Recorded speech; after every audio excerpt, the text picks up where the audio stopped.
Thursday, February 7th. I'm Scott. I'm Rim. And this is Geeknights. Tonight, why sports spectating is not stupid. Football!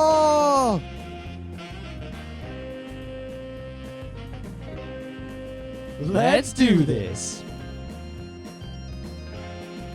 So for the last several years, Scott has often had, not often, but he's had some crazy stories of things that have happened on the train in the morning. And Something happened on your train this morning? for the first time, I had something crazy happen on my train. Wait, you had something crazy, like the old guy who wouldn't get off? He wasn't crazy. That was funny. And there was another equally funny one actually yesterday where this guy was on the phone, right? And you know, normally when someone's loud on the phone on the train, everyone's like, shut up, or the conductor says, shut up. The guy was so funny and just the way what he was saying that basically it was just a comedy routine for everyone on the car, including the conductor. What was he saying? Basically, his conversation was like this: Ma, listen to me, Ma, just shut up, shut the fuck up, Ma, just listen to me. All right, he had no business saying, Ma, just be quiet. Now, don't say that, Ma. Come on, Mom, Ma. In that exact voice for like 20 minutes. It was when he stopped, everyone in the crowd, like everyone sat there for a while, and then one guy started clapping, and then the guy got really embarrassed, and he looked around like, and then he got on another car, and I didn't see him for the rest of the ride. But just Ma. But today it wasn't. This is why they tell you when you're on the cell phone, you should go in the vestibule. The vestibule. I like saying vestibule. I do too. You know what a vestibule is very much like? A foyer. A foyer? How about a macadamia? Gazebo. All right. But no, today I had one of those kind of bad, interesting things happen. So I get on the train and, you know, there's a girl. Wait, this had two things in the same day? Well, this was today. The other thing was yesterday. Oh, okay. So today I get on the train and I walk past, and there's a girl kind of laying in one of the seats. And I think, all right, the conductor's going to make her move because this train's always crazy crowded. She was unconscious or something? No, she was sitting there, just meh. All right. So I put my earplugs in, and I'm just kind of half asleep. And then I hear moaning. Uh-huh. And Is she pregnant or something? Well, yes, but I'll get to that. Oh. So I'm thinking, all right. And I look around. I see other people kind of looking in my direction. I already figured this one out. So I take no, you didn't. All right. So I take the earplugs out, and I hear moans of pain and whimpering and all sorts of trouble from behind me where that girl was. Mm-hmm. So I turn around, and I look, and I ask her if she's okay, and she doesn't respond. She just keeps moaning. And then where did she get on? Poughkeepsie? I guess. All right. So then I'm thinking like, all right, I'm gonna get the conductor and do something. And then the guy sitting across the aisle in the same row looks at me and says, "You got a problem, boss?" And I'm like, this woman seems like she needs help. And she's like, and then he says, "Mind your business." Uh-huh. And that is the moment when all the other people sitting on the train start saying, this woman is clearly in pain and needs help. Who are you to... And he's like, mind your business, you people. And he's getting really agitated. Uh-oh. Obviously, there's a daytime talk show situation happening here. It gets far worse than this. So... I see a need for police and ambulance involvement already. So I've got my cell phone out. I'm ready to call the police just in case the situation escalates quickly. I would have called 911 as soon as that guy said, mind your business. Well, the reason I didn't is because we were in between stops and the conductor was in the next car about to get there. And the conductor can get police much more quickly than I can. I would have gone to get the conductor and, immediately. Yeah, but he was right there, and it looked like someone else was already talking to him and pointing in our direction, so things were going in the right direction. All right. And pretty much this dude had the whole train car already ready to jump him if anything was going on. Yep. So the conductor gets there, and he asks, what's going on? And everyone kind of starts to explain. And he asks the woman, are you okay? And she won't answer him. Mm-hmm. Do you need paramedics? She won't answer him. She just won't say a word to him. So she's pregnant, right? I found that out later. So wait, did she look pregnant? No, she just looked like a young so she woman. wasn't very pregnant. She looked like a mid-20s woman. Oh, okay. She wasn't going into labor. The story is not Rim delivered a baby on the way to work. No. But I was saying, I asked if she was pregnant, so I sort of assumed that, you said yes, so I assumed that she must have been very large. Well, that I guess that's because you asked a question that had a somewhat unanticipated answer. Well, because that was, sort of an obvious guess there, what was going on. Yeah. So the conductor is asking her, and she really won't say anything to No him. psychic powers, call Randy. I got $1 million. So then the conductor turns to the guy and says, is she all right? And he says, I don't know. Uh-huh. So the conductor says, well, isn't she with you? And he says, nah, she ain't with me.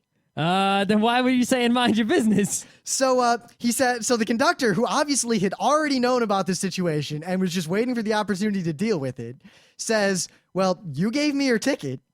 And he says, well, she's apparently with all these other people because all these other people care about my business. Uh-huh. And they should mind their business. Uh-huh. To which the conductor says, sir, what's going on? Mm. And then he proceeds to balk and deny and refuse to answer anything. And the conductor is obviously getting very close to calling the police if he's not already. I would have had the police already called. Plus, the conductor is unlike, me, right? Where, if I'm on a train, I can sort of try to deal with a situation like that. But the conductor has special law protections that allow him to be an asshole. I'll say this, if you don't know, if you're in New York State and you do anything to a transit official. If you, a bus driver, I don't know if it applies to cab drivers. I think this is different laws for cab drivers. Yeah, but like mass transit. Anyone, a subway employee, a bus driver, a train conductor. They're protected. If you even touch them, you go to jail for like 7 years. Basically, touching one of them is the same as touching a police officer with the exact same penalties. It's almost as bad. Not quite. It's pretty bad. Yeah, but I mean, it's almost as bad. Not quite the same. But anyway. Well, there's minimum sentences. Yes, there are. Very large ones. I mean, like, if I'm walking down New York City street, right, and there's a cop standing there, and I punch him in the face, right, I would get, like, assault, battery, something, night in jail, something like that, right? If Rim happened to be a train conductor, that would be, like, a felony and 7 years, something ridiculous like that. Maybe, I think there's, like, tens of thousands of dollars in fines. You don't fuck with those people. So anyway, the conductor eventually gets out the story, and the girl starts talking finally. And basically, the two of them were at a hospital in Poughkeepsie, and she is pregnant, and there are complications. So they were told to go to a specialty hospital in Harlem. Mm-hmm. So they had gotten on the train, and they were told that, just get on the train, get to that hospital, and they'll take care of you there. And the situation, like, they verified everything, and it was totally normal.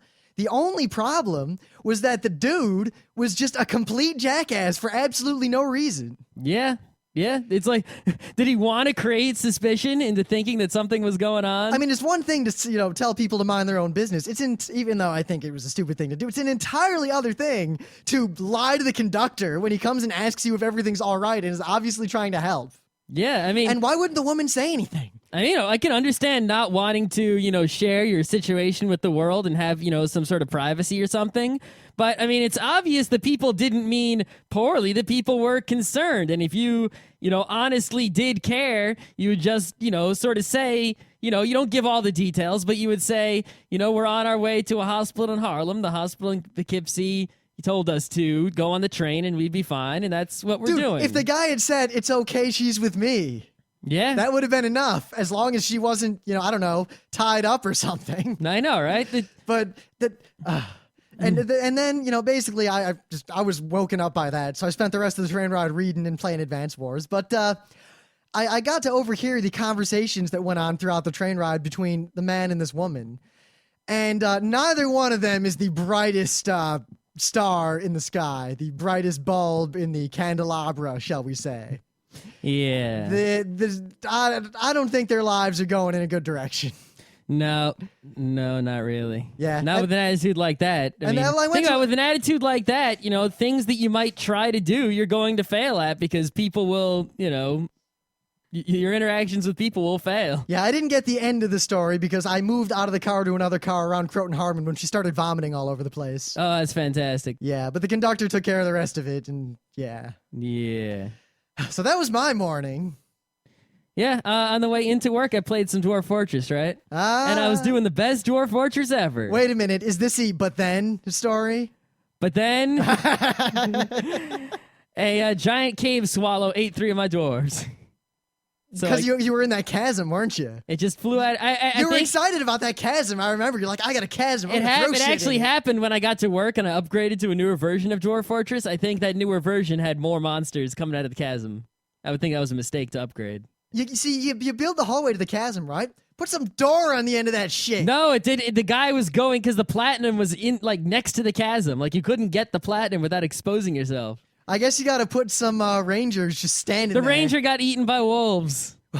Maybe you shouldn't have sent him out to kill all the wolves by he himself. killed so many wolves by himself. Like I have a refuse pile full of wolf carcasses, yet somehow one wolf got him. You sure he wasn't bleeding continuously from all the fights with wolves? If he was, it didn't say it anywhere. It didn't say, watch out, your ranger's bleeding, tell him to go home. And it's not like I could even tell him not to go hunt wolves. He did it on his own. Yeah, I'm saying the dwarves aren't the brightest. No shit. All right, no, but I was reading a story on the wiki about a dwarf who basically locked himself in his room and starved to death. Yeah, it's happened. And I tried to start a new game on the way home, but because I didn't have the wiki, I couldn't get the starting loadout right. The game is very difficult to play, or at least I can play it without the wiki, but I can't start a new game without the wiki. That's very difficult. Yeah, I've yet to actually play a game of this, though. I'm kind of thinking I'm not going to join the Succession game because I'm awful, but I could foresee a parallel universe. What if Rim the Dwarf took over? Because I imagine Rim the Dwarf's responses to everything are, what the fuck do these dwarves want? They're out of food. I don't know what's going on, and now one of them's dead. Once things are set up, they will largely sort of work on their own if things are set up right. But the part is getting it to that point and then not having any problems. I'll be honest. I feel like, it was really cool interviewing the lead developer for Dwarf Fortress, but I feel like unless he open sources this thing, it's never really going to get much further than it is now. I feel like it'll make progress, but I think there are a lot that it won't achieve anywhere near its full potential unless he does something differently. I think the game would be 10 times better within a year, pretty much from the day it was open sourced. Pretty much, yeah.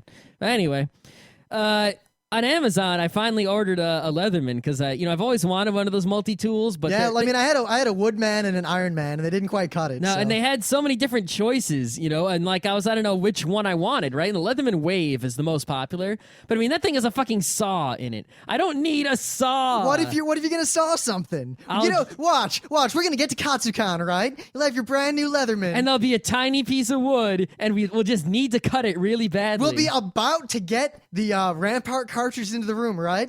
But there's a little piece of wood stuck in the door, and the door is just too small to get it in as a result. And the con chair is going to come in and say, if only we had a tiny saw, but the convention would be saved. But no, Katsukan is canceled. Go home. Right. That might happen. It could. Then we'll play some tiny poker. Right. No, so I finally I looked at all the options and I weighed them against each other and I figured out one that has most of the tools I need and not so many tools I don't need. And I realized these things are real expensive. Like they're $50 at the store, 60, 70. On Amazon, 30. $30. I noticed this today when I was thinking, I need all this stuff. And I was thinking, and I sat down and, all right, what's everything I need other than, large capital purchases like houses and a new car? And I looked at everything I needed, and I thought, I wonder how much of this I can get on Amazon right now. Went to Amazon. Everything. I got everything I even could. I was sitting there, and I was trying to think of anything else I could need, because I could just order it right then. I don't go to stores anymore. Yep. So anyway, the one I ended up getting is the Leatherman Fuse. Yeah. But it has a nice ruler and stuff and a scissor and a whatnot. Anyway, I ordered it and it sort of didn't show up. But I checked the tracking information and it basically said, checked at, accepted for delivery.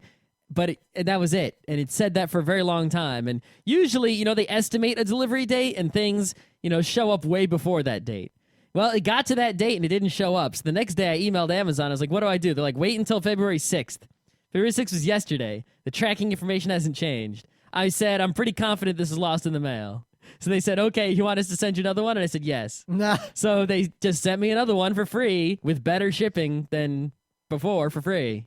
And we'll see if it shows up. Yeah. So that's not, hey, Amazon lost in the mail. No worries. So, in the news, I have to talk about this a little bit. It's related nominally to the important events of American politics that Scott doesn't care about. But The do not call registry in the United States is not something I personally care about because I have a cell phone. They can't call me anyway. But a lot of people who haven't made the leap into the current century still have landlines. And as a result, they care about, being bothered every day by telemarketers. And I would too if I had a landline. And we have the do not call registry, which basically is a list you can sign up for that says, all right, telemarketers can't call you or they get fined out the ass. And it was a temporary bill. The news is that it has been made permanent by the Senate. So the do not call registry is here to stay. And even better, they added something because a lot of people got calls from politicians, but they weren't actually the politicians. They were robots. Robots disguised as politicians. It is now against the law to call people with political message with robot. Well, isn't that most of the calls you got there? That was indeed. However, those calls were illegal anyway because they went to my cell phone. Oh. But they were also from fairly untraceable numbers, and there's a good chance that they weren't actually from the candidates they claimed to be from, but don't get me started on that. Yeah, there's a still a big problem in this country in the fact that everyone has cell phones, yet they haven't really updated the country to deal with the fact that people have cell phones only. And it's like they got to work on that. Well, I don't know. I mean, other than when there's an election and I get a whole bunch of calls to my cell phone for like the 2 days before the election, the country accommodates my cell phone usage 100%. Yeah. I mean, how have we not? What's missing? I don't know, a lot of places you'll go and it'll be like home phone, cell phone. And it's like, all right, listen, I fill in just cell phone. It doesn't work. People gotta. Well, you know what I do? I just fill in home phone because my cell phone is my home phone. Right, but then they'll spam that one because, No, and then I've never had anyone spam it. Cablevision keeps calling me. Well, you tell them not to call you. I know, but. Have you actually told them not to call you? Yeah. They keep calling. Have you send them a certified postal letter? And in it state that you do not want them to ever call you unless it's a direct matter pertaining to your continuation of service and or billing. Yeah, that's what I want. That's what I want. Well, do that. All right. Send them a certified letter and state in the letter that if they don't comply and they continue to call you after such and such period, that you'll be forced to bring legal action against them. But I don't want to bring legal action. It's a pain in the ass. You know how fun that would be? I had to take a day off work to go to small claims court to get less money than I make in a day of work. Yeah, because you can only get like $1,000 from small claims court. That's right. It'd still be fun though. Imagine it's kind of like you pay some money, right? And you get to have fun. I would love to go to court. If I had a bunch of vacation days, sure. I have never been able to, every time I've been summoned to a court for something, the charges have always been dismissed, and I've never gotten a chance to actually state a case. All right. So anyway, you're going to hear a lot of newses and things of the day from this blog, which was itself my thing of the day a while ago. Sciencebasedmedicine.org. It's like the greatest blog. Oh my God. Like every single thing they post here is awesome, and they post often. Like every day there's something new here. Some amazing essay or something. And the latest one is pretty interesting. Now, it's called the Iraqi Civilian War Dead Scandal, right? Now, don't take this... Wait a minute. I'm just curious. Is the direction of this a lot more people are dying than we think, or is the direction of this not as many people are dying as we think? The direction of this is a lot less Iraqi civilians died than according to this one study. There's a study that was... hard. I'm not, of course, a lot of people have died in Iraq on all sides, and it's terrible. And, no, even if the statistic was 10, it's horrible, right? So I'm not downplaying the horribleness. I don't want anyone to think that, right? But this article, the reason it's so quality is because it shows you, how someone can conduct a scientific study, not, Randy or bullshit or anything, and publish it in a somewhat trusted, source. And that, published study will spread, and the idea, the general idea of that published study will spread within, the mind share of the people, and people will quote that study often, and, it'll basically create a fact. Yet, if the actual study was not conducted according to strict scientific controls, and it just wasn't done properly. I imagine in my head a cut to, Family Guy style. The statistician sitting at his computer and thinking, how many people died in Iraq? And then he just pipes dev random into some sort of program. And then... Well, you can read the story of actually how they got the numbers so incredibly wrong here, right? But let me find this little part here that I can quote. I lost it. Oh, well. Regardless, there was a one part. Oh, here it is. I'm scrolling Come all on, over the place. go. 180 miles an hour. I'm not editing.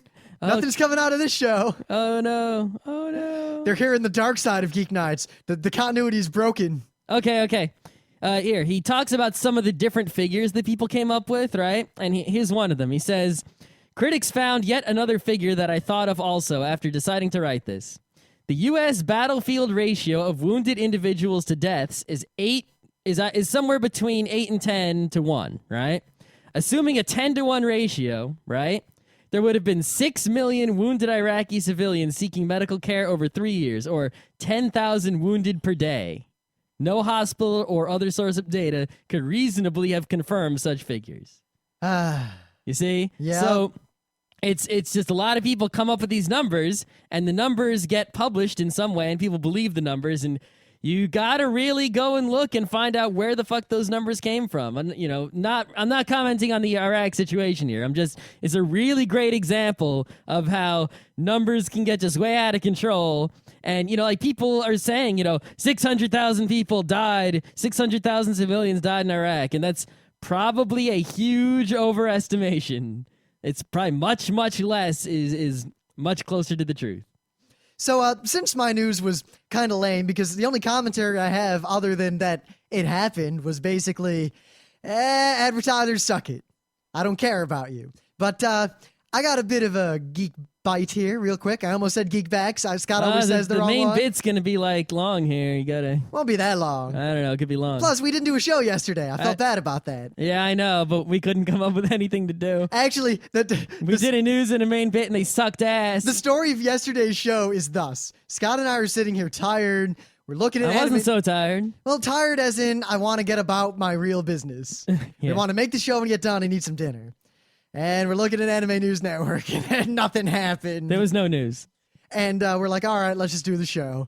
And what we recorded was probably worse than even some of the beta episodes of Geeknights. Halfway through my news, I was like, oh, God, fuck this. It was pretty terrible on my news, and then Rim's news was even worse My than news that. was like the most epic fail I've ever had. I basically stated the news and then realized that I didn't have a single thing to say. Nothing. Not even I was trying to sort of start something up on his news, and all he was just going, I was like, I was flailing. Jerry. But I want, because I'm reading this again, and I think it's important, and I'll talk about it on Monday, but I'm pretty sure anyone who listens to Monday dedicatedly has already read this book. Cosmos by Carl Sagan is one of the most brilliant nonfiction works ever written. Oh, it's not? I thought it was a fiction, no? I don't know anything about it. I just know who Carl Sagan is, and that's a book he wrote. I was about to say, you cannot be considered an erudite and well-read human being unless you have read Carl Sagan's Cosmos. I haven't read any Carl Sagan ever in my whole life. I know who he is, though. Let me put it this way. I read a large portions of Carl I know Sagan's generally who he is. I know about the author. That's Cosmos when I was young, on the recommendation of my family and teachers and all sorts of people. Now, when I say teachers, I mean teachers after I got out of Catholic school. But basically, Carl Sagan's Cosmos is a book that does nothing more than point out how absolutely amazing science is. Now, absolutely amazing it is, the things we know about the universe, and how staggering it is that we know these things. And even more staggering is the degree of certainty we can say we have about these things. Mm-hmm. And unlike Richard Dawkins' books, I mean, I really like Richard Dawkins, but he is a little abrasive when he writes about religion and that sort of thing. Carl Sagan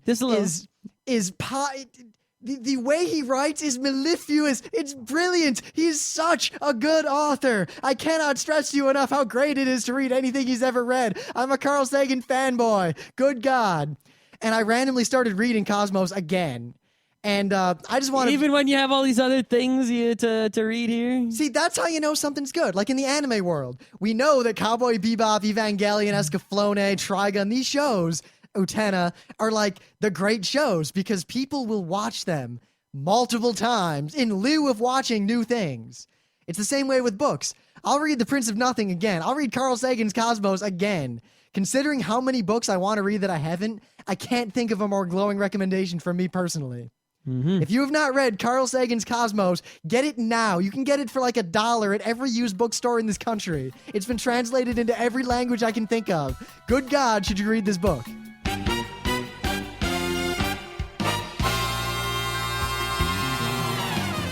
But anyway, things of the day.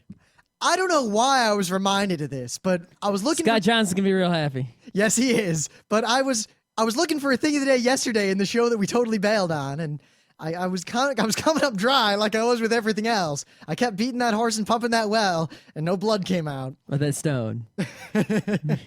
So suddenly I was looking around and I checked to see if my new episode of some anime was downloaded, and I noticed in my incoming directory a torrent I had downloaded and forgotten about. This torrent was every single song ever made, including almost every remix I think exists, from a band that I had forgotten I really freaking like a lot. And then I realized that a lot of people probably don't know this band exists, or you may have heard their music and not realized who they are, or realized the extent of what they do. So, erotic. Capital E hyphen capital ROTIC. Erotic. Do not search for that on YouTube. YouTube does not handle the hyphen intelligently. You will not find erotic music videos. You will find erotic music videos. Yes, and don't do it at work. Let me tell you this. I was surprised at the number of music videos and anime music videos set to horrible things that I saw. There is a big crossover between fans of Dance Dance Revolution and fans of anime, you see. So erotic was like the second most licensed music in if you take all the songs in DDR ever, right? In any DDR mix, and you group them by artist. Captain Jack is the number 1 most appearing. Far and away. Erotic is the number 2 most appearing. Yes, I learned about erotic from DDR Third Mix. Yes. And their songs, well, here, I'll play an example and see if you can get the gist. See if this is an exercise. From the following, what is this song about? Hey, hey, hey, friends, your key fits nicely. My body opens to your touch, so ring my bell and just entice me. I need your loving oh so much, 'cause he's wild, and baby, when he aims, he hits.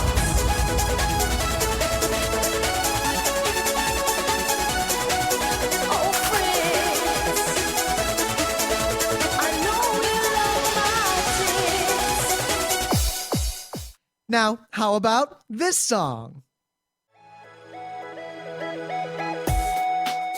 Come on, please help me, Dr. Dick. I need your love, I feel so sick. I need a kick and you're so big. Oh, Dr. Please, deeper. Help me, Dr. Dick. My fever's rising, please come quick. I know you know a little trick. Oh, Dr. Please, deeper. Come on, help me, Dr. Dick. Come on, Doctor, help me quick. That's right. Their songs are not just, full of sexual innuendo. They're just full of outright. They're just It's a little bit of innuendo, but mostly just straight up like, yeah, all right. Yeah, and the best part is if you listen to all of their songs, they pretty much actually tell a story. I mean, Well, all the songs that are on the same album, in order, they tell this little story. I mean, Max shouldn't have sex with his ex, but he did. So then she wants Fred to come to bed, and meanwhile, Dr. Dick is out saving people. It's now my thing of the day is pretty much just Erotic the band, in case you didn't know about them. So I'm going to link to some of their music videos. The music videos are not great, though I think the Dr. Dick one is hilarious. They're pretty funny. Don't watch them at work. Yeah, or don't watch them if you're offended by a multitude of boobs not attached to women bouncing around and being ridden by, like, beanbags. If you think, Sir Mix-a-Lot times 10. Yeah, it's kind of like the music video in the Beavis and Butthead movie. It's similar to that style of music video. All right. And pretty much every music video they ever did is almost the same. So my thing of the day, because our main bit is sports related, so my thing of the day is also sports related. Here's some hockeys, right? This guy's taking a penalty shot. He's going in. He's going to try to score, right? But he's not looking where he's supposed to be looking. Usually, if you think about it, when you're playing basketball, right? You dribble the ball. You have to. But if you are always looking at the ball... Which I do because I suck at basketball. I don't have to look at the ball, but if you can't dribble without looking at the ball while you're dribbling, someone's going to take the ball away from you because you won't see them coming. Apply that to hockey. You get the picture. Yeah. I mean, imagine if someone played soccer looking at their feet the whole time. Not going to do too well. Well, I've seen a lot of videos of football players who are looking at a ball and not looking at what's next to them. Yeah. No, but the greatest thing about this video is the goalie does this little victory dance. I have seen a lot of hockey victory dances in my time. That is in the top 3 for sure, no doubt. I think that is I think that's in the top 10 of victory dances ever. It's a tough one. I would liken that to the premature victory dance Hannibal took after he took over the Roman countryside. All right, I'll be in the lower half of the top 10 though. It would be but somewhere between 7 and 10. But it might make it. I'd have to actually compile It's a so list. intense, and it involves multiple stages of action. It's definitely a step up from the typical football spike the ball and run in midair. Woo! Yeah. It didn't have it. What it lacked though was the cleverness that many victory dances have. I think it made up for the lack of cleverness almost entirely by the sheer guts that it. Yes. All right. So basically, we do the Geek Nights here, and I think we've said 1,000 times that you can be a geek about anything, even though our show is about technology, anime, manga, comics, video games, board games, and everything. You can be a geek about cars, you can be a geek about sports too. Yeah, I mean, they're the traditional like geeky things, like most of the things we talk about, but remember, here at Geek Nights, we decided to, and a lot of people use this definition, though I did hear that overseas in yonder Albion, they're kind of reversed. In Australia, I heard it's that way too. But whatever. Yeah, a geek to us. They speak a different language. They say lift instead of elevator. And when they say pants, they don't mean pants. That's right. It's a different. They don't go on vacation. There. They go on holiday, and then they get their Zeds. Anyway. So our vocabulary does not apply. The American Heritage Dictionary and the Oxford English Dictionary do not refer to the same thing. But to us, a geek, well, first of all, there's a normal, a person, just a person, default state. Like nerds, geeks, dwarves, all the different things you can call people. There's a person. A little Venn diagram action going And then on. all these things are subsets of person. And one subset of person, I would say, is geek, and another one is nerd. And I don't want to get into all a dweeb is this, but a dork is this, but a blah, blah, blah. But a geek is a normal person who just happens to have a somewhat wider area of interest than an average person. And independently of that, has a couple, or maybe more, but I like if it's more than they're a Renaissance man, but a few extremely deep areas of interest. I mean, look at us. We're super into podcasting, and we're super into German board games. We're super into anime. And we're kind of into sports and all these other things. We're geeks. Yeah, you see a lot of people, they're not really super into anything, like you can always tell because like you see like a retired person, right? Like Rim's retired grandpa, right? Was super carpenter man, right? Yep. My grandpa is a carpenter geek. And my grandpa, he was a mechanic his whole life, but when he retired, he was super mechanicking, but also with the golfing and other things, Yep. So like the normal person has the sphere of influence. The geek has the slightly wider sphere of influence with some spikes just shooting out of it. Yeah, as long as you got a spike somewhere, you're a geek. Now, the nerd. No, we're done. But I just want to say a nerd is instead of a sphere, it's kind of like a line going in one direction with nothing else. All right, but anyway, so many geeky people who are usually interested in, technology, anime, board games, and such, they often look down on sports, especially like spectating sports. Like you see people spectating NASCAR and you go, I don't like those people. Or you see people like, sitting on their couch going, woo, watching footballs with some beer. And you go, I don't like those people. There's sort of a cultural conflict of sorts. Like you see, I think the best example of it is in high school and even in a lot of workplaces, you see that there's 3 kinds of people when it comes to, say, the Super Bowl. Giants won. It's a pretty good example here. So you've got the normal people who just don't care. Like they like it or they don't. They don't care what other people think. Super Bowl happened, great. There's the people who care about the Super Bowl, the sports geeks and the sports nerds, and they care about it. That's their thing. And they're like, yeah, the Super Bowl. And they talk about it. You talk about things you're interested in. And then there's those people who make a point of saying Super Bowl is stupid. I hate the Super Bowl. It's you stupid woo solo cup waving beer drinking jock bastards and your stupid Super Bowl that affects my life in ways that you can't even understand because they're not real and I'm just lonely. Yeah, now see the thing is when it comes to the Super Bowl itself, like I'm not a big fan of like the, beer and pretzels commercial watching Super Bowl culture, but the football itself, it's a quality sport and it's worth paying attention to. You might be, a lot of people say, spectating sports is stupid, just play them, as if there's somehow, two things you can't do both at once. It's kind of like saying watching movies is stupid, just make them. Yeah, it's like you can make and watch. There's no reason you can't do both. There is merit to playing sports and there is merit to watching sports. They are not mutually exclusive in any way. Yeah, now we're not saying you have to like it. It's not like you have to like everything in the world. I mean, I don't particularly like watching curling. Yeah, me either. Nor do I like doing curling. However, if someone says, I don't particularly like watching certain TV shows that are not sports. It's like people like some things and don't like other things. Yeah, now I have my opinions about things. I mean, for example, World of Warcraft, I think everyone knows my opinion on that. But at the same time, people are free to do whatever they want. Yeah. And I think it's stupid, but I think it's stupid. I guess I do go around telling people it's stupid on a regular basis. So that shoots that out of the water, but I digress. Do as I say, not as I do. But basically, I want to try to, because I actually, some sports I care about and sometimes I don't. And my level of caring sort of goes up and down. And I want to sort of try to explain to people who may be anti-sport why there is merit to sports spectating, all right? Or at least what the appeal is to people who care about it. I mean, all you geeks and nerds out there, you've been in this situation before where you meet someone and you're like, yeah, anime. And they're like, what? Anime is stupid. No one should like anime. And then you try to explain, no, anime is not stupid. You just got to watch Cowboy Bebop. And they give you all the reasons you should like anime. Or you give them all the reasons that they should like anime. We're going to do the same thing to you from the sports perspective. Right. So it's a taste of your own medicine.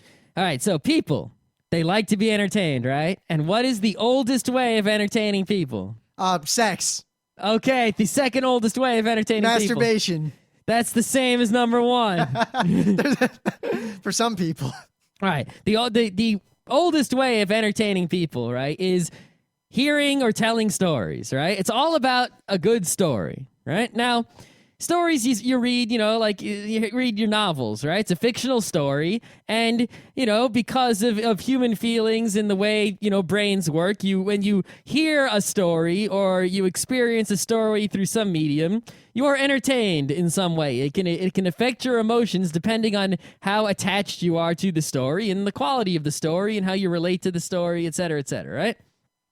So sports themselves, from a playing perspective, is a physical competition. It's no different than like playing a game, right? You're trying to win a game. But from a spectator's perspective, a sport, or especially like a professional sporting league, is sort of this space in which stories emerge, almost like a role-playing game in many ways. You create this system, and people work within that system trying to achieve various goals.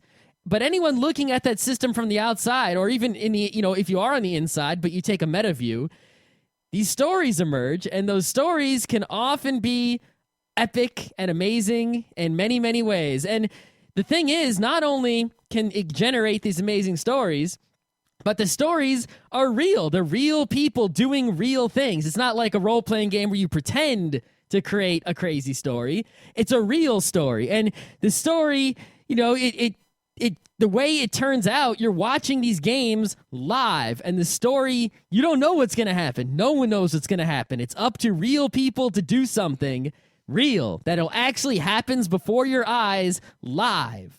Now, there are a lot of other aspects to this. I mean, there was a TED that Scott talked about on Friday Night Party Line a while ago about synthesized happiness. Now, mentioned rivalries and the drama and, the things unfolding.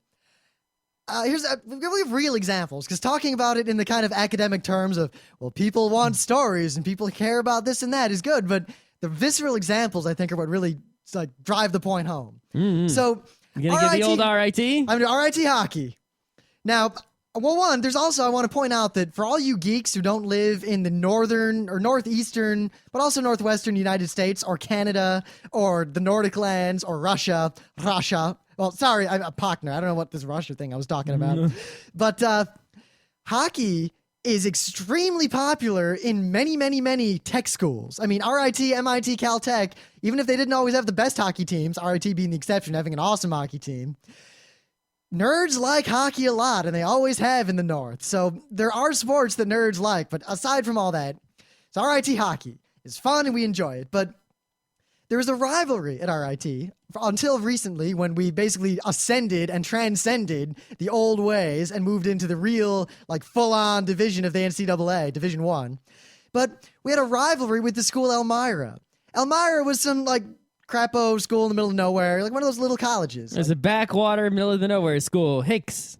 I mean, I wouldn't malign it too much, but it's a school that... I can malign it plenty. Well, all right, I got to put my hockey hat back on. Elmira was hell, basically, where devils incarnate rose periodically to attempt to defeat the valiant tigers in epic hockey combat. Yeah. Okay, so games against Elmira weren't really that special because Elmira's hockey team was pretty good, but they weren't that great. Yeah, I guess before we got there, it was sort of like RIT and Elmira, but Elmira sort of got worse as the years went on, and RIT got better, and some other teams got better, and other teams, like Newman, were always terrible. Yeah, so as a result, normally if I just gone to a hockey game against Elmira, it would have been an average hockey game. It wouldn't have been anything special. And it would have been the same for the Elmira people when RIT went to play there. But just through the years, this rivalry kind of sprung up where both schools would think about the other school, two entities that have nothing to do with each other. There was no reason anyone from Elmira would even know anyone from RIT, most likely. They're so far apart, no one cared. But because of this rivalry, the two schools would really get into it. And whenever there's a game at RIT, pretty much everyone from Elmira would come to RIT, fill the other half of the arena, and all hell would break loose. And vice versa every time the game was at Elmira. And it became like this huge deal. And it was super fun. It was like having a tiny little... Imagine if you had an anime convention where half the people loved Cowboy Bebop and half the people hated Cowboy Bebop, and everyone knew that. No. Oh. Yeah, it's just people attach these feelings to something. It's sort of like, you have... If you go to, let's say you go to see the Roman Colosseum, right? And there's two gladiators, right? And they fight each other. Well, okay, you're seeing two guys fight each other. It's pretty barbaric. It could even be like, unpleasant, right? But, let's say one of those gladiators was your gladiator. You paid for them. Gladiator. That was your guy, just like when you play World of Warcraft and it's your avatar in there, except the gladiator is your guy. It's the same thing. So now suddenly you have a real investment in the results and you start to care about it. And when you care about something, what happens to that something now has the power to affect you in an emotional way. So the rivalry between RIT and Elmira isn't a physical thing. It's no law of the universe or anything. It's not like they're fighting over territory. It's not like there's a cap point in between RIT and Elmira. Yeah. And we got some fat dude standing there. But because people attach this emotional, we don't like Elmira, but we do like RIT. Why? It's just the way it is. Because it makes it more fun and it creates this fun around watching what happens. And when you score and you beat them with 2 seconds left on the clock, you scream like crazy. I mean, it's very analogous to the soccer people or the football people in Europe, where you could almost say that soccer has replaced warfare in terms of like the expression of national pride and nationalism in Europe. Yeah, pretty much. At least between the European countries, Yeah. And many other countries around the world as well, just not the U.S. And also beyond that, go to an anime con, right? I guess anime is the easiest example, but all right, you go to some sort of event. We've seen this a lot. We should do a show in the anime day on exactly how to do this. But you see an event, and the person up on the front will yell or say something, and the whole it's not anything special. They said Final Fantasy or wuzza or whatever thing it is that will trigger people. And if it was just one person there, like someone walked up to you and said, "Hey, Final Fantasy," you'd probably go, "Yeah, what about it?" But if you're in a crowd and there's meaning, you're in a crowd of people who love Final Fantasy, and some guy on stage yells, "So how about that Final Fantasy?"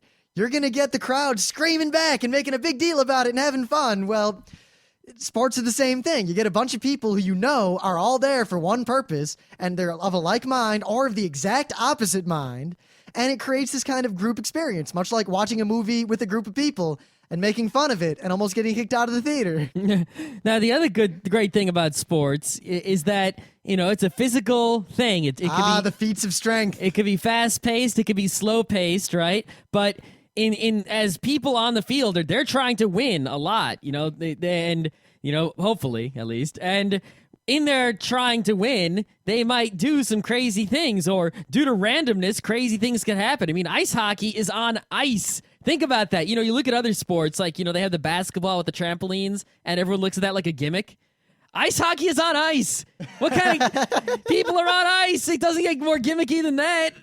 I just keep imagining baseball on ice, and I think I'd enjoy it. Yeah, right? It's like, what's gimmicky? Everyone has to stand on something super slippery, and they can fall down and hurt themselves. With blades on their feet, wielding spears. Yeah, that's the most gimmicky sport there is. If you spear someone, all that happens is you get 2 or 4 minutes in a little box.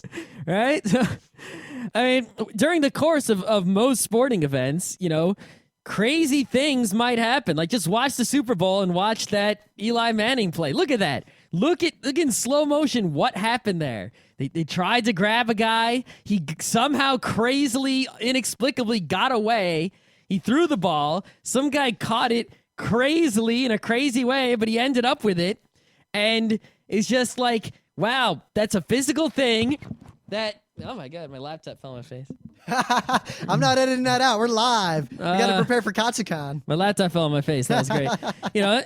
Crazy thing happened, and it's amazing. You watch these feats of strength that people achieve while they are striving towards a goal. And, you watch, like owned videos on YouTube, or you watch... videos on YouTube like Rim's thing of the day yesterday doing pull-ups off of a crane or Sasuke, aka Ninja Warrior. Ninja Warrior, awesome. Actually, one of my favorite things, and the only reason I don't do it anymore is that I have in fact seen, I think, every episode of it. But the old American Gladiators, I love that show. Yeah, I wonder if the new one's any good. But I heard some RIT I doubt alum, I'm going to be watching it. I heard that some RIT alum was on it, either I think as a contestant, and I heard he won. I got to look into that. We'll have to look into that, but. Yeah, it is fun, in a sports context or not, to watch other humans achieve physical greatness or even non-physical greatness. So in watching a live sport, there is always that excitement of, they're in a tough situation or something needs to happen, and then something crazy happens, and you go, holy shit, not only does that make a great story, right, but you see live the human achieving something, and it's amazing. It can be amazing anyway. It's not always amazing. And also, and a lot of the other hate is people always look at, there's almost this stereotype that jocks are into sports and nerds are into Dungeons and Dragons.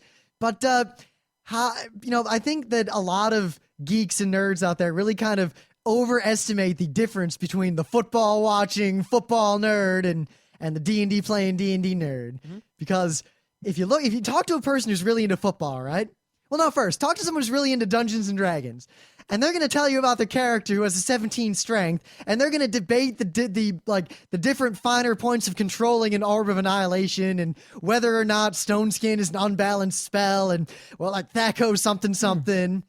Talk to some football nerds, and they're going to talk about the statistics of last year's team versus this year, and this guy got traded to this guy, so I think the offense is going to be weak on this team. Turn on your local sports radio AM station, right, and listen to the people calling in and talking to the radio hosts and what these people are saying. Those are where all the sports nerds are. And then go listen to WoW Radio or one of those podcasts about World of Warcraft. And you know what?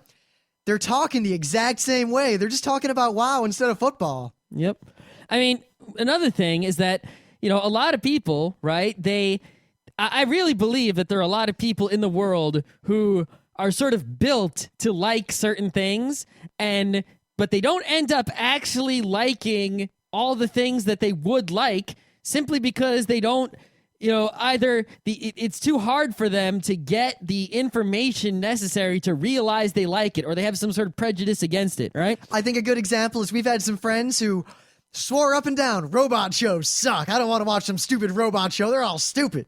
And then eventually we were able to convince them that, hey, Escaflowne and Evangelion, arguably two of the greatest anime ever made, involve robots. You might say they are robot shows. However, they're good. You will like them. I guarantee you will like them. The only reason you think you won't like them is because you have this preconceived notion that all robot shows are like Geki Genga, Mazinger, nothing. Yep. Granted, you're allowed to like those shows too, but for an entirely different reason. Yes. And, a lot of people like they watch NASCAR, right? And they say, "Oh, it's driving around a circle, it sucks." Now, I'm not a big NASCAR fan. I'm not going to defend it, but what I will say is that there is a lot more to NASCAR than people give it credit for. And the reason they just don't know is because they turn it on the TV and they see cars driving around a circle. And you have to be a geek about it or look into it to find out, because the drama is not, in many sports at least, the drama is not in the obviously visible things. The drama is in the behind or slightly behind the scenes information.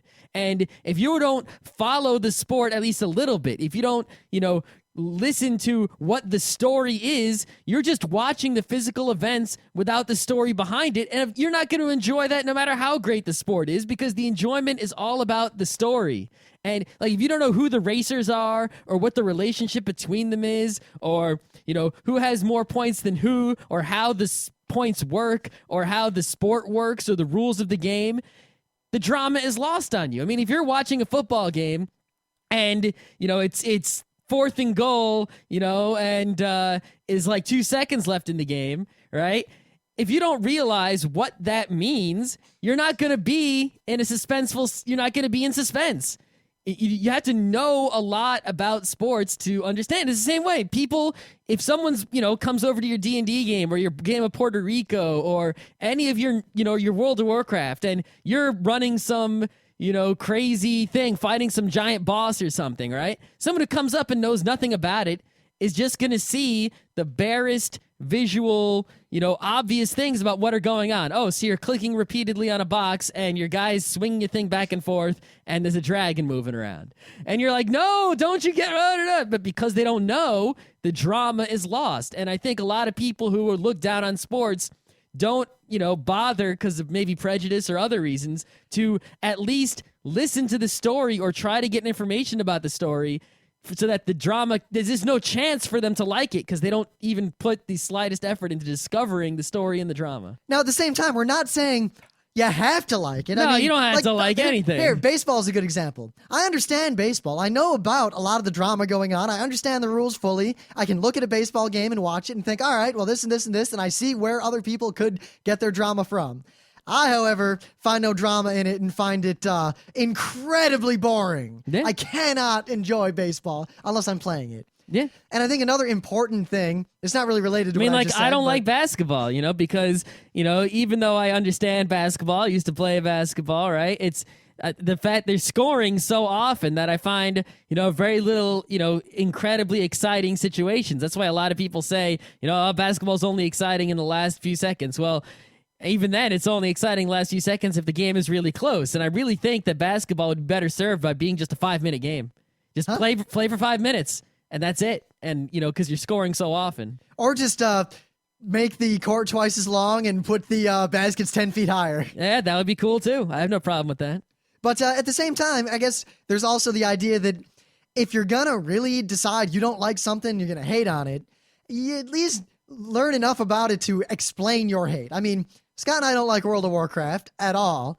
And if you ask us, well, Rim and Scott, what don't you like about World of Warcraft? I have a book. I have a book ready to go, just sitting on my tongue to come out. Yeah, but a lot of people will say, oh, why do you hate NASCAR? And they say, it's cars driving around in a circle. Or even WoW. And that's all they can say. There have been a lot of people in conversations I've had who have agreed with me that, yeah, World of Warcraft is crap. But they agree, but they don't have anything. They can't back that up. They'll just say, people get addicted to it. It's not good. It's a waste of time and money. And I'll be like, is that the best argument you've got? Because if so, I don't want you on my team, even though you agree with me. It's kind of like getting the endorsement from the KKK when you're running for president. You're like, yeah, thanks. Yeah. That's great. It's like, great, that means you agree with me about something, and even if it's... I got to figure out what that is and even if change it's it. something like states' rights, which I'll say, okay, but I don't want you. Yeah, because your reasons for agreeing with me are not good. But there's another very important factor here, and I see this a lot in... I actually saw many of our younger listeners and a lot of younger geeks and nerds out there. You're in school, and the cool thing for smart kids to do is to be all down on gym class and to hate on sports. You know what? I'm going to tell you right now, as an uber geek... See, and my high school is weird because Smart people were also athletic. No, my high school was also weird. The band was much more popular than the football team, and Our band pretty was much, popular, but pretty much everyone on the football team and everyone in the band were all in the AP classes too, and like all the so-called popular clique were all like the honors valedictorian kids. yeah, there was no. See, in my class, it was basically people who did shit and people who didn't do anything. It wasn't people doing this versus people doing something different. It was either people who were doing things were usually smart and people who were dumb usually didn't do anything. Yeah, and it seemed like the same people were doing everything. The kid who was the valedictorian was also in the football team and also in the band and also the head of SAD. So he played a bunch of football, then got on a switch uniform. Oh, you realize marched that around the field, then switch uniforms again. when we marched at home games, right? There would be like 6 people in the marching band lineup who marched in their football uniform, and then as soon as we broke at the end of the show, like the opening show and the anthem and everything, they ran over to the football team, and then at halftime they ran back over to the band and marched in the show. And didn't they get a little tired? yes, Did your yes. football team lose as a result? Our football team lost because no one gave a shit about it. Yeah, there you go. I mean, look at it this way: we had football games, right? Because we had a full like stadium at our high school, and the stands would be packed. Halftime would come, and after the band show, pretty much everyone left, and no one was there to watch the rest of the game.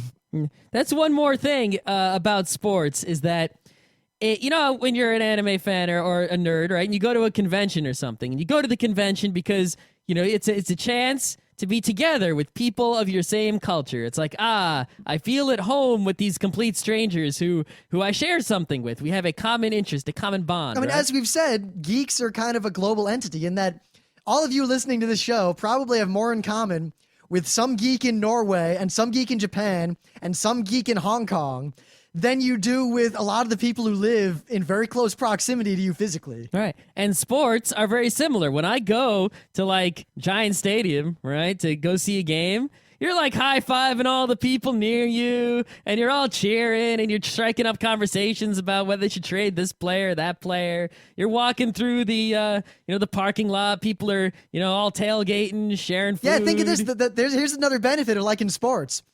If you like anime cons, right? Basically, every sporting event is like an anime con for sports geeks.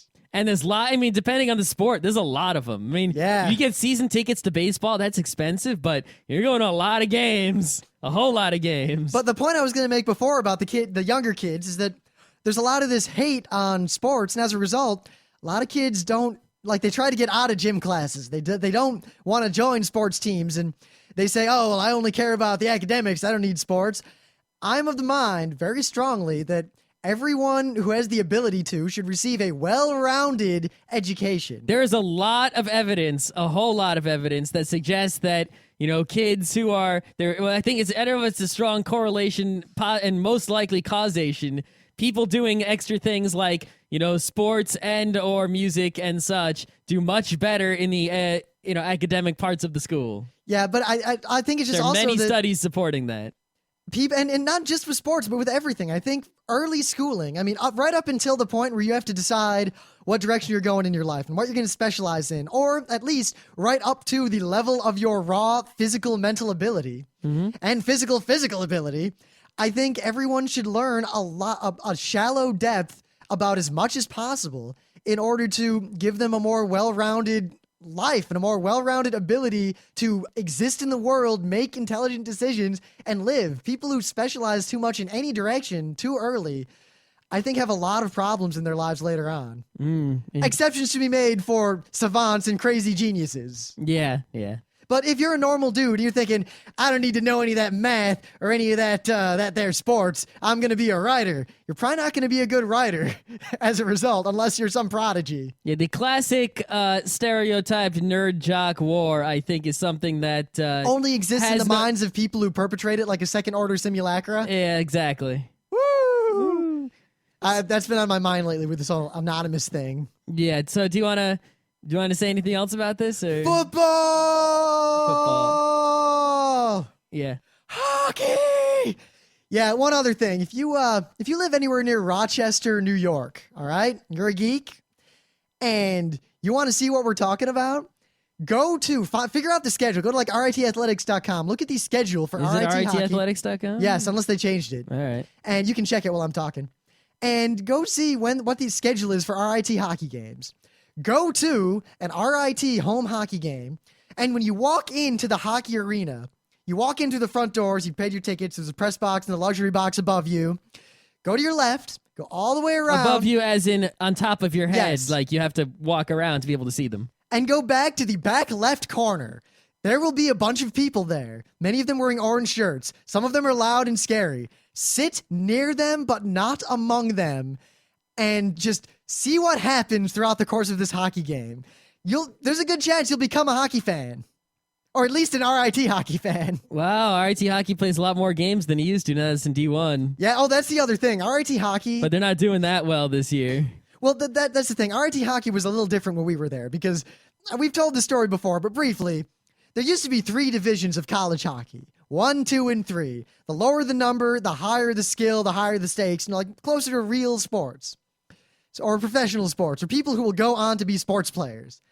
RIT was in Division 2, and they were near the top of Division 2. They were one of the best teams in Division 2. Division 2 disappeared, and teams were A long time divided ago. into either Division 1 or Division 3 based on certain criteria. The criteria did not involve how good they were necessarily, but other things. And The NCAA is crazy, and you know what? There's a lot of stories and drama surrounding how the NCAA is crazy. due to a fluke and the fact that RIT does not have a football team and probably never will again after something that happened, I think, in the late 60s. RIT did not have enough sports teams to qualify for Division 1 due to an obscure rule that is designed to prevent a school from putting all their money into one sport, becoming the best in that, and ignoring everything else. Yeah, there's a lot of sports NCAA craziness like that. So RIT was put in Division 3. Now, when one of the best teams in Division 2 now basically has to play against people who I'm better at hockey than a lot of these people, all right? Personally, and that's not much of an exaggeration. So as a result, RIT kicked the ever-living crap out of people every game. They once beat a team known as Newman. Hello, Newman.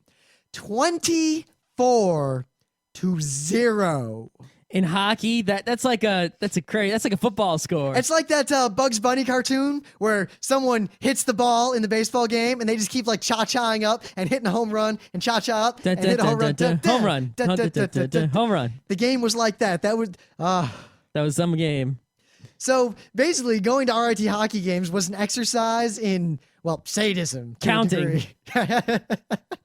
and Elementary arithmetic. And also just the ritual and the thing. And like, you know, here's another good thing. A lot of geeks and nerds are into the Rocky Horror Picture Show. You know, that ritualized thing where everyone goes and they watch the movie and people act out and yell things at certain times. And there's like this half performance, half ritual event that people do. And it's super awesome. We should do a show about that sometime because I really dig that Rocky Horror action. It's all right. But We should have someone on for that, though. yeah, we should have someone who's more into that culture. Because I've only ever, seen part of, I know they do this thing, but I really, it's not my thing, and I don't know all the things about it. I've been to it a few times. I enjoy it. I do not know enough about the subculture to speak as an authority, but I enjoy what it is. Yeah, I couldn't do a whole show on it. But the hockey games in colleges, especially at RIT, but MIT had a similar tradition, are ritualized in that exact same way. And it's incredibly fun. I cannot stress this enough. We have so many friends who hated loud things and hated sports and hockey, and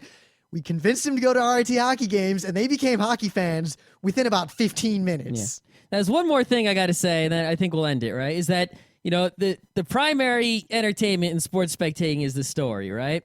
And, you can get a lot of the story from the sports pages and whatever, but really, a lot of the story isn't something you can see watching the game itself. Watching the game itself is sort of like watching only the combat in D&D. Oh, God. Yeah. I don't think it's quite that bad. Well, it's like watching only the fights in Naruto.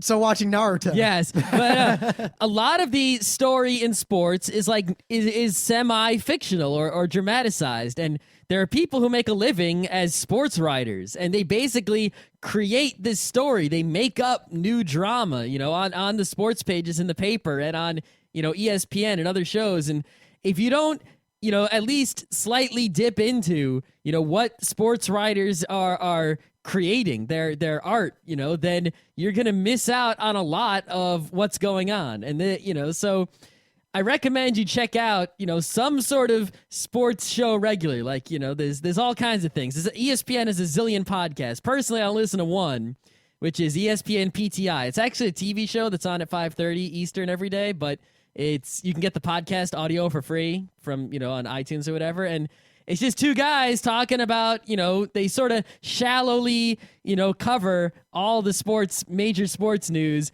in a hilarious, combative way. And I think it's the closest you're going to get to Rim and Scott Sports Podcast.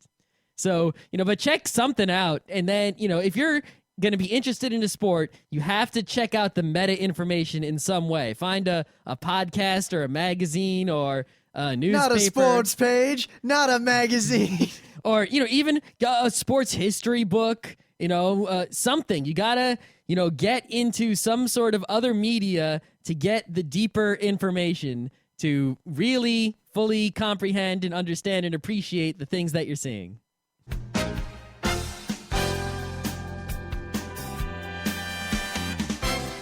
This has been Geeknights with Rim and Scott. Special thanks to DJ Pretzel for the opening music.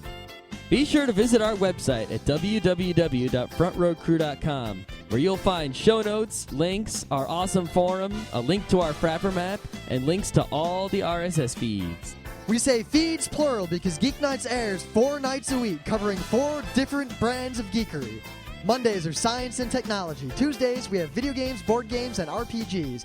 Wednesdays are anime, manga, comic nights. And Thursdays are the catch-alls for various rants and tomfoolery. You can send us feedback by email to geeknights@frontrowcrew.com. Or you can send audio feedback via Audio. Just click the link that says Send Me an Audio on the right side of our website. If you like what you hear, you can catch the last 100 episodes in iTunes or in your favorite podcatcher. For the complete archives, visit the website, which has everything. Geeknights is distributed under a Creative Commons Attribution Non-Commercial Share-alike 2.5 license. This means you can do whatever you want with it as long as you give us credit, don't make money, and share it in kind. Geeknights is recorded live with no studio and no audience. But unlike those other late shows, it's actually recorded at night.